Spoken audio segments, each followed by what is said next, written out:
കേരളത്തിന് ഇപ്പോൾ ഒരു അമരക്കാരൻ ഇല്ലാത്തതുകൊണ്ട് അമരക്കാരൻ ഞാനായ പറയുന്നത്. അല്ലാണ്ട് ആ 3 നാറുകൾ അവിടെ ഇവിടെ നിന്ന് കേരളത്തിൽ നിന്ന് അടികൂടാൻ വയ്യാത്തതുകൊണ്ട് ഡൽഹിയിൽ പോയിരുന്ന് അടികൂടുക. എന്താണ്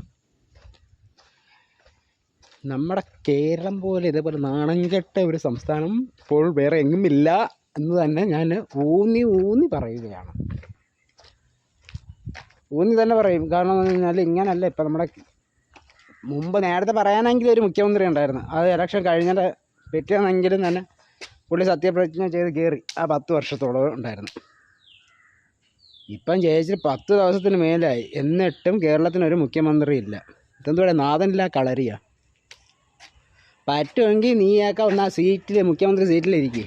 ഇല്ലയെന്നുണ്ടെങ്കിൽ നിന്നെ കൊണ്ടൊക്കെ പറ്റത്തില്ല എന്ന് പറഞ്ഞിട്ട് നീയൊക്കെ അങ്ങ് മാറ്. ഇതും അല്ല എന്നുണ്ടെങ്കിൽ നീയൊക്കെ മുഖ്യമന്ത്രി ആകണ്ട, അത് മാറിക്കോ. ഞാനാവാം ഒരു 10 ദിവസത്തേക്ക്. ഈ കേരളം എങ്ങനെ റെഡിയാക്കണമെന്നുള്ളത് എനിക്കറിയാം. എവിടെയാണ് കേരളത്തിന് പറ്റിയ അസുഖം അവിടെ നിന്ന് ചികിത്സിച്ച് തുടങ്ങണം. അല്ലാണ്ട് നിന്നേക്കാ പോലെ ബ്ലാഡി ഫുൾ മയിര് കറണ്ട് പോയിട്ട് 1/2 മണിക്കൂറായി.